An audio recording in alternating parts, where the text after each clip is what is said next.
Hidup koperasi.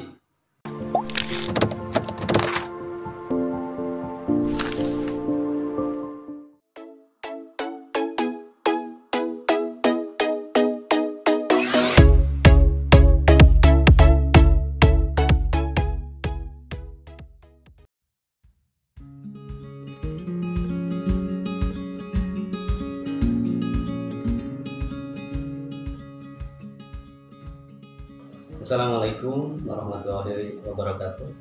Nama saya Imron Diansa Haryadi, MPD. Alamat saya di Nusa Indah, Tarogong Kidul, Garut. Aktivitas saya sekarang sebagai PPKL. PPKL itu petugas penyuluh koperasi lapangan di Provinsi Jawa Barat, tepatnya di Dinas Koperasi dan Usaha Kecil Provinsi Jawa Barat tahun 2020. Di sana mulai menjadi PPKL, dan awal menjadi PPKL itu dari tahun 2012, selama 6 tahun di Dinas Koperasi Kabupaten Garut, 1 tahun 2019 pindah ke Dinas Koperasi Kabupaten Sumedang. Di tahun ini 2020 diangkat menjadi PPKL Dinas Koperasi dan Usaha Kecil Provinsi Jawa Barat.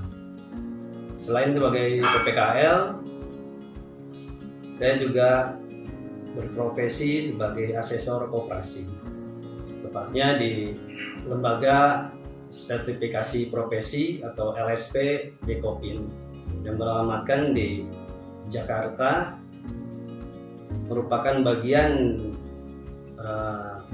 institusi tertentu otonom dari Lembaga Dewan Koperasi Indonesia. Di Dekopin memiliki sebuah lembaga khusus yang bernaung di wilayah sertifikasi terkait skema koperasi dan namanya LSP Dekopin. Di Indonesia, LSP yang bergerak di wilayah koperasi itu ada 7 LSP, dan salah satunya LSP Dekopin. Saya adalah bagian dari LSP Dekopin sebagai asesor dan juga fasilitator koperasi.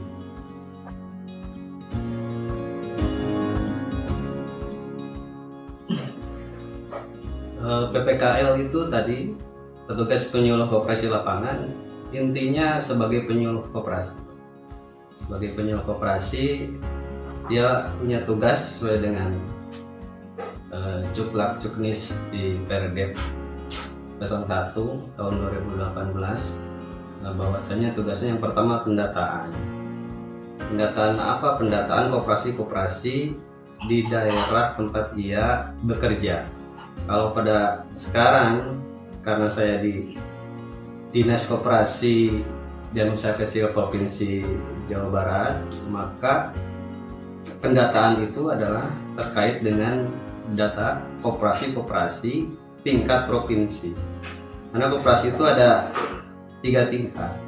Ada koperasi tingkat kabupaten, ada koperasi tingkat provinsi, dan ada koperasi tingkat nasional. Kalau dia keanggotaannya pada satu kabupaten atau kota, berarti dia tingkat kabupaten. Tingkat provinsi, jika koperasinya sudah lintas kabupaten atau kota, dan tingkat nasional berarti dia sudah lintas provinsi. Nah, saya wilayah kerja atau tempat kerjanya karena di Dinas Koperasi Provinsi, maka yang didatangi, dibina itu adalah koperasi-koperasi tingkat provinsi. Di Jawa Barat ada sekitar 1.316 koperasi. Cuman secara total keseluruhan, ada dibagi ya, kalau kita lihat di ODS, database koperasi itu digolongkan menjadi koperasi aktif dan koperasi tidak aktif. Nah, koperasi yang aktif itu sekitar 672 koperasi, dan sisanya koperasi tidak aktif. Dua-duanya ada sebuah kegiatan pembinaan. Nah, setelah kita data, kita inventarisir, sebetulnya data itu ketika koperasi didirikan lewat proses notaris, mekanisme pendirian koperasi dari mulai sosialisasi penyuluhan koperasi dari dinas koperasi setempat. Tindak lanjut dari itu adalah pemberkasan pengajuan badan hukum koperasi oleh notaris yang sekarang itu dikeluarkan oleh Kemenkumham. Sebelumnya dari 2018 ke sana itu oleh Kementerian Koperasi. 2019 regulasi berubah yang mengeluarkan Kemenkumham. Maka dari nanti keluar setelah proses keluar badan hukum, data masuk. Nah, apa yang dimaksud dengan pendataan tadi? Kita tidak hanya melihat sebuah data koperasi secara general, tapi kita datangi koperasi tersebut, kita data, kita lihat bagaimana kelembagaannya, kita lihat bagaimana sektor usahanya, kita juga lihat manajemennya seperti apa, termasuk keorganisasiannya juga seperti apa. Jadi ada beberapa aspek yang kita lihat, yang kita nilai, yang kita bina. Terutama ini yang paling pokok nih, yang paling bukan pokok, yang paling pertama yang harus dilihat dari sebuah koperasi ada legalitas. Karena koperasi sekarang itu koperasi, legalitas koperasi tak hanya badan hukum, dia harus punya juga yang namanya NIK, nomor induk koperasi. Secara legalitas, secara kelembagaan. Belum nanti ada legalitas secara usaha. Nah, secara kelembagaan koperasi itu dilihat dari dua legalitas. Pertama, badan hukum sebagai bukti bahwa dia sudah terdata, sudah masuk ke dalam database Kementerian Koperasi. Yang kedua, NIK, nomor induk koperasi. Ini menjadi salah satu indikator. NIK itu indikator bahwa koperasi itu aktif. Di awal tadi kan koperasi ada di Jawa Barat saja, koperasi tingkat provinsi. Kalau total koperasi di Jawa Barat itu ada 27.996 koperasi. Total koperasi baik yang tingkat kabupaten, tingkat provinsi, tingkat nasional yang berada di wilayah Jawa Barat. Totalnya ada 27.996, tapi yang tingkat provinsinya ada 1.316. Nah, itu kan tadi dibagi dua, ada yang aktif, ada yang tidak aktif. Nah, indikator keaktifan itu salah satunya dia memiliki NIK tadi, nomor induk koperasi. Nah, kita data kelembagaannya, apakah dia sudah punya atau belum. Ketika belum, nah kita dampingi, selanjutnya kita dampingi, tugas KPK itu menampingi, membantu koperasi bagaimana bisa memperoleh NIK itu. Ada beberapa persyaratan NIK yang harus ditempuh oleh koperasi. Kita dampingi, kita beritahu persyaratannya apa, kemudian kita bantu. Kalau ada hal-hal yang koperasi kurang paham untuk pengisian dalam formulir NIK, atau koperasi belum paham dalam pemenuhan pemberkasan NIK, kita bantu. Nah, selain dari aspek legalitas kelembagaan, kita juga melihat aspek legalitas usaha. Yang usahanya juga harus ada legalitas yang harus dipenuhi oleh koperasi. Nah, misalnya ada NIB, ini yang NIB saya pikir semua ini ya, bukan hanya semua pelaku usaha, bukan hanya koperasi, UKM juga harus memiliki NIB. Perusahaan juga harus memiliki NIB, nomor induk perusahaan. Itu di OSS. Nah, NIB ini sebetulnya bisa dikerjakan, bisa didapati secara sendiri sebetulnya oleh koperasinya, karena itu kan sudah tersistem ya, sudah ada di OSS. Cuman koperasi pengurusnya kan tidak semua memahami itu, bagaimana mengoperasikan OSS tadi. Nah, Nah, peran PPKL membantu itu, mendampingi lagi, membantu bagaimana cara mengisi NIB, apa pemberkasan yang harus disiapkan ketika NIB. Contoh NPWP. Koperasi yang belum memiliki NPWP-nya, maka dia akan terkendala dalam memiliki NIB. Nah, salah satu syarat di POM NIB itu harus terisi NPWP koperasi. Maka ini harus ditempuh dulu ke kantor pajak dengan persyaratan-persyaratan yang sudah disiapkan di sana. Setelah misalnya semua pemberkasan didapat, kita dampingi, NIB keluar, karena bisa di print sendiri sebetulnya NIB. Terus setelah NIB ada izin simpan pinjam kalau koperasinya KSP, ada izin simpan pinjam. Nah, itu ada berkas-berkas. Nah, kali ini agak tidak sesimpel NIB. Kalau NIB kita bisa, ini PPKL bisa langsung membantu, langsung dari itu langsung dapat. Tapi untuk izin simpan pinjam, dan ada juga nanti izin komersil kalau untuk tingkat koperasi cabang. Ini ada, selain pemberkasannya agak banyak yang harus disiapkan, juga ada koordinasi karena melibatkan instansi, misalnya BPNPT.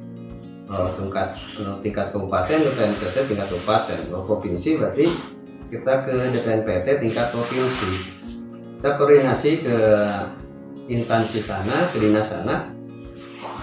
Nanti keluar izinnya itu setelah ada persetujuan dari dinas koperasi. Jadi untuk mendapatkan izin ini dua dinas yang harus saling komunikasi, koordinasi, persetujuan, yaitu di DPNPT tadi dan dinas koperasi. Kalau tingkat provinsi berarti dinas koperasi tingkat provinsi. Dia ada sinkronisasi dari kedua belah pihak, nanti baru izinnya itu keluar secara efektif. Nah, kalau ditempuh secara sederhana sebetulnya izinnya itu keluar pada awalnya. Izin simpan pinjam misalnya dia keluar, cuman dalam statusnya itu adalah tidak efektif. Di sana ada dikatakan status tidak efektif. Nah, untuk mengefektifkan ini maka si tadi harus ditempuh alur koordinasi pemberkasan, diserahkan kepada DPNPT, SP tingkat provinsi, dan nanti dari sana harus ada persetujuan dari dinas koperasi tingkat provinsi. Setelah ada persetujuan baru nanti keluar lagi ke lembaran izin simpan pinjamnya itu dengan keterangan sudah efektif. Itu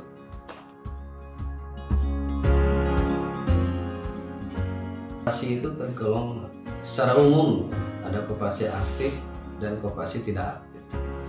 Nah, kita sebagai PPKL melakukan pembinaan berbeda, treatmentnya berbeda. Kalau tadi yang koperasi yang aktif, kita melihat dari sisi dampingi legalitas, baik kelembagaan, legalitas usaha, pembukuan, dan lain-lain yang sifatnya kelengkapan koperasi itu. Untuk koperasi yang tidak aktif, kita berusaha untuk mendampingi, membantu koperasi itu dengan harapan ada perubahan status dari tidak aktif menjadi aktif. Nah, sebelumnya kita jelaskan bahwa indikator koperasi aktif itu adalah koperasi yang tiap tahun dia menyelenggarakan rapat anggota tahunan atau seringkali kita sebut RAT. Usahanya berjalan, jadi ada aktivitas usaha dan ada laporan pembukuan yang dikemas minimal selama 1 tahun sekali dan dipertanggungjawabkan kepada anggotanya lewat sebuah wadah yang namanya tadi RAT. Nah, koperasi yang sudah 3 tahun tidak melakukan RAT ini masuk dalam kategori koperasi tidak aktif. Bagi usahanya, selain dari indikator tadi, usahanya sudah tidak berjalan, keaktifan dari pengurusnya juga sudah sangat jarang, partisipasi anggotanya sudah sangat rendah. Nah, ini kita masuk ke dalam kategori tidak aktif. Nah, bagaimana treatment untuk kepada koperasi yang tidak aktif ini kita lakukan adanya program aktivasi koperasi. Aktivasi koperasi adalah sebuah program bagaimana sebuah ikhtiar dari penyuluh atau dari pembina koperasi yang memotivasi koperasi tersebut untuk bisa aktif kembali, usahanya kembali berjalan, organisasinya kembali ada, pengurusnya kembali aktif, dan ada partisipasi dari anggota ini yang menjadi kembali bangkit. Dilakukan aktivasi koperasi. Tapi untuk melaksanakan aktivasi koperasi ini tidak mudah, karena harus ada persetujuan dan dilakukan memang oleh koperasi. Nah, koperasi kan dari, oleh, dan untuk anggota. Koperasi itu milik dirinya sendiri. Kita tidak bisa memaksa koperasi yang tidak aktif, kita paksa untuk menjadi aktif, tidak bisa. Kita ranahnya itu hanya sebatas memotivasi. Kita berikan upaya pencerahan, kita lakukan sebuah penerangan, dan kita motivasi. Kita bantu wilayah-wilayah yang sekiranya kita mampu. Contoh misalnya untuk aktivasi koperasi kan itu harus dibuat rapat anggota, dikumpulkan kembali. Ya, semua anggota-anggota yang tertera dalam koperasi itu dikumpulkan kembali, dimusyawarahkan, dibicarakan. Ini koperasi kita ada maksud untuk diaktifkan kembali. Biasanya anggota pengurusnya sudah tidak ada atau sudah tidak aktif, pengawasnya dan sebagainya. Jadi struktur biasanya sudah bermasalah, usaha sudah tidak berjalan. Nah, di program aktivasi itu kita rapatkan, kita fasilitasi, kita bantu untuk koperasi dapat menyelenggarakan rapat anggota. Karena rapat anggota adalah keputusan tertinggi koperasi. Koperasi mau dibubarkan pun itu harus lewat rapat anggota. Tidak bisa koperasi bubar dengan sendirinya, karena ketidakaktifan kemudian bubar, dianggap bubar, tidak bisa. Kalaupun bubar ya harus ada persetujuan tetap dari rapat anggota. Nah, pembubaran koperasi ada dua jalan. Ada jalan rapat anggota, kesepakatan semua anggota, ya udah, karena kita misalnya sudah tidak aktif lama dan kita sudah tidak ada gairah dan memang keadaan yang harus misalnya harus membuat ini dibubarkan, kita sepakati pembubaran, silakan dengan kesepakatan bersama lewat rapat anggota. Jadi mau dibubarkan pun dengan rapat anggota. Jalan kedua pembubaran koperasi bisa lewat keputusan Kementerian Koperasi, dalam ini oleh pemerintah, dengan pembubaran koperasi. Memang itu bisa dilaksanakan. Tetapi harapan kita, apalagi sebagai pembina koperasi, sebagai penyuluh koperasi, tentu saja harapan terbesarnya ada bagaimana merubah yang tidak aktif menjadi aktif. Walaupun ada opsi dari tidak aktif menjadi dibubarkan, ada opsi ke sana. Tetapi yang paling pokok, yang paling utama, yang prioritas pembinaannya bagaimana mengaktifkan kembali. Itu yang harus kita motivasi, kita terangkan, kita bantu. Wilayah pembukuannya kita bantu, prosesnya kita bantu. Apa yang bisa hal-hal lain di luar kewenangan, di luar kemampuan koperasi, kita bantu sebagai PKL untuk mengaktifasi koperasi. Biasanya diisi dari aktivasi koperasi itu berubah semuanya biasanya. Struktur kepengurusan berubah tuh. Jadi pengurus dipilih kembali, pengawas dipilih kembali.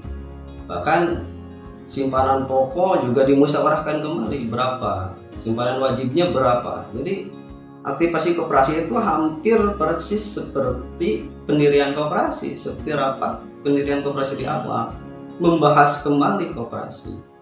Bedanya kalau yang pendirian itu dari nol, nanti setelah itu ada proses pengajuan pendirian koperasi, badan hukum, kepada notaris, kemudian ke Menkumham. Nah, kalau aktivasi koperasi kan dia sudah punya badan hukum, ingat tidak ada proses itu lagi, dia sudah punya badan hukum, tinggal diaktifkan kembali. Jadi isinya perubahan struktur, pembahasan anggaran dasar lagi. Nah, setelah itu disepakati, baru kemudian koperasi berjalan kembali. Usahanya apa? Semua dimusyawarahkan lagi dengan rapat anggota. Itu aktivasi koperasi sebagai salah satu upaya kita sebagai PPKL melakukan pembinaan kepada koperasi, khususnya koperasi yang tidak aktif.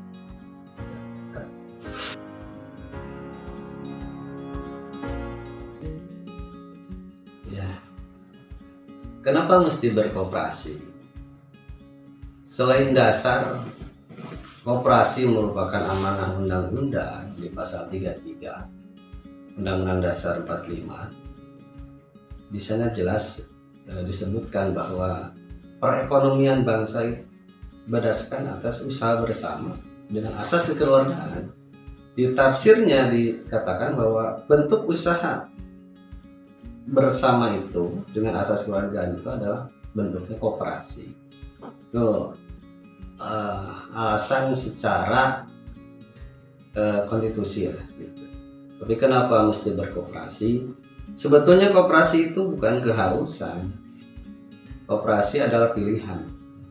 Kalau kita kaji dari filsafat koperasi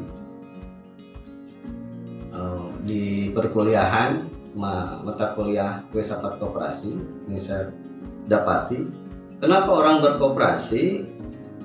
Alasannya karena sendiri tak mampu, makanya harus bersama-sama. Untuk bisa membuka usaha dengan modal 10.000 atau dengan modal 20.000, dia tak mampu, dia hanya memiliki uang 1.000. Nah, dan kondisi kebutuhan yang sama juga dirasakan oleh yang lain. Ada kesamaan rasa, ada kesamaan keinginan untuk berusaha, tapi ada keterbatasan dari sisi modal misalnya. Maka atas kesamaan itu kita sama-sama, yuk kita gabungkan modal-modal yang kecil ini, kita gabungkan menjadi besar atas dengan tadi ada keinginan yang sama, impian yang sama. Makanya koperasi itu usahanya adalah aktivitas dengan usaha yang sama. Nah, lalu digabungkan yang tadinya kekuatan 1.000 tidak akan mampu menjalankan usaha, dengan digabungkan 20 orang menjadi 20.000 dan usaha bisa berjalan. Keuntungannya, nah ini yang menjadi ciri khas dari koperasi, karena usaha modalnya bersama, koperasi milik bersama, yang menggunakannya pengguna juga bersama, maka keuntungan dan kemanfaatan juga bersama. Lalu koperasi itu yang paling utama itu di koperasi ini, yang kalau secara idealismenya gitu, yang menjadi keunikan atau keunggulan koperasi itu, yang paling utama itu benefit, jadi bukan profit. Kalau kita bandingkan dengan usaha PT atau usaha-usaha yang lain yang non koperasi, prioritasnya adalah profit, bagaimana mengumpulkan keuntungan yang sebesar-besarnya. Tapi di koperasi adalah benefit, bagaimana memperoleh kemanfaatan yang sebesar-besarnya. Bisa saja koperasi tidak memiliki keuntungan. Di koperasi usaha yang tak memiliki profit gitu, keuntungan bisa saja terjadi.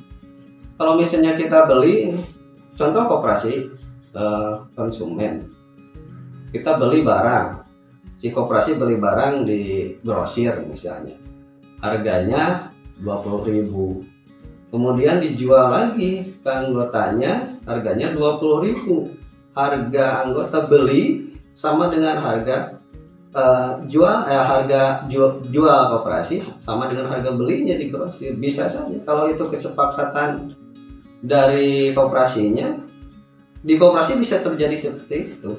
Apa keuntungannya? Keuntungannya adalah daya beli yang tinggi. Si anggotanya kalau dia beli ke warung harga tadi, kalau di grosir 20 kan, kalau di warung-warung di toko-toko mungkin jadi 23 atau 25. Di koperasi bisa lebih murah. Nah, koperasi itu ada kekhasan seperti itu.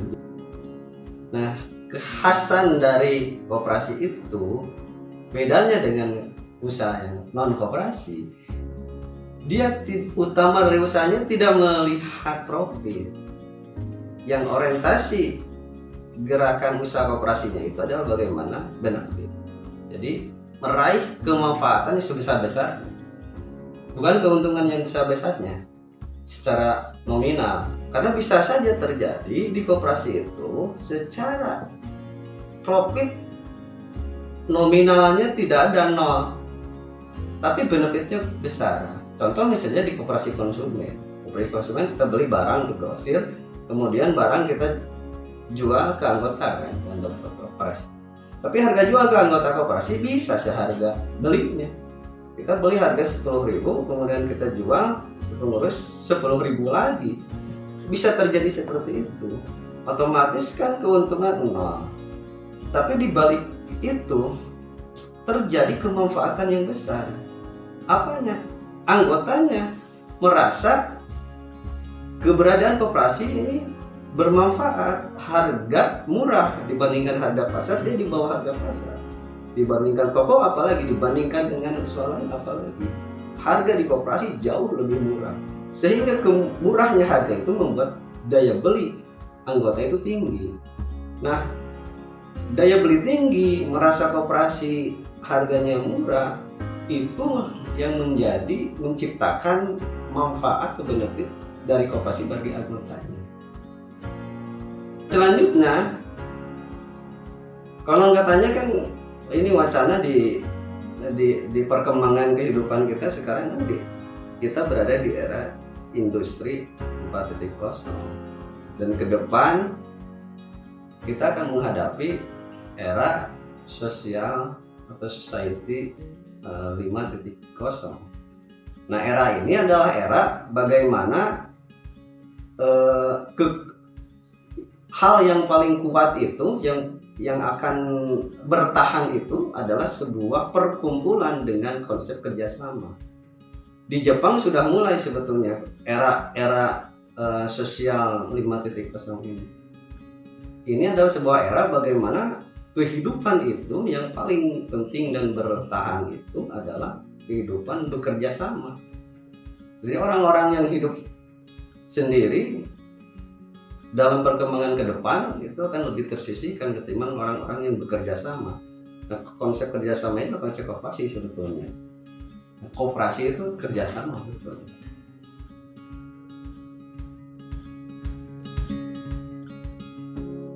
Keunggulan dari koperasi ini, tadi dia bisa tuh terjadi nol profit sekalipun bisa terjadi kalau itu disepakati oleh anggota. Nah, tapi selain dari benefit ada profit, keuntungan.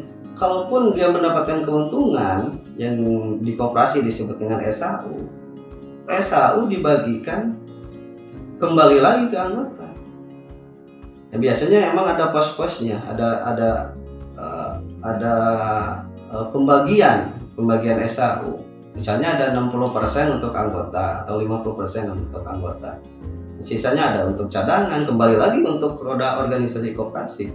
Ada untuk dana pendidikan, untuk pengembangan SDM koperasi. Ada dana sosial. Nah, ini dana sosial itu ini sebagai bagaimana peranan koperasi memiliki efek kepada masyarakat, kepada non koperasi. Ada dana sosial dari SAU itu. Nah, juga ada dana untuk pengelola, pengurus.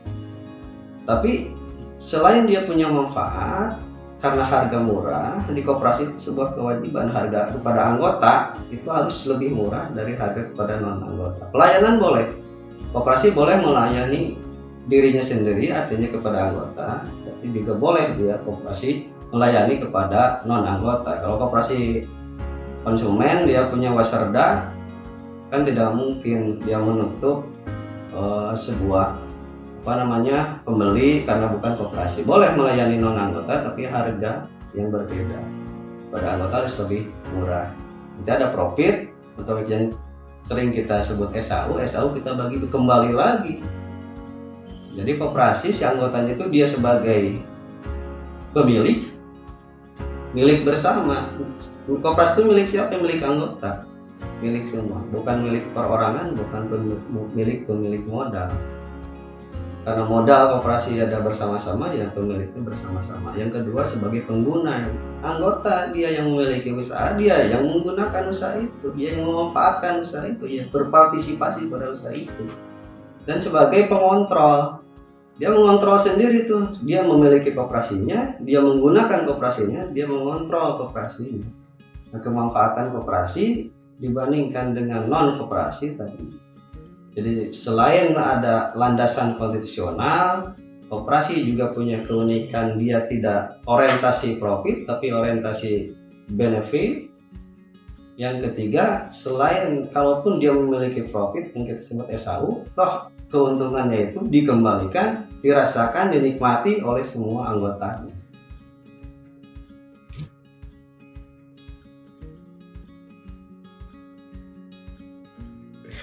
Assalamualaikum warahmatullahi wabarakatuh. Saya Imron Hadian Saharyadi, PPKL Dinas Koperasi dan Usaha Kecil Provinsi Jawa Barat. Pada kesempatan ini ingin mengucapkan selamat Hari Koperasi yang ke-73.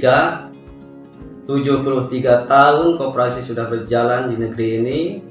Besar harapan saya, seperti yang dicita-citakan oleh Bapak Koperasi kita, Bapak Muhammad Hatta, bahwa kemerdekaan itu ada dua. Ketika negara sudah memenuhi demokrasi politik dan demokrasi ekonomi. Nah, demokrasi ekonomi diwujudkan dengan berkembangnya, maraknya perekonomian, khususnya pada ekonomi rakyat. Nah, saya berharap dengan momentum Harkop ke-73 ini, ekonomi rakyat, ekonomi Pancasila, ekonomi bangsa Indonesia ini menjadi bangkit dan berjaya di negeri ini. Terima kasih. Assalamualaikum warahmatullahi wabarakatuh. Hidup koperasi.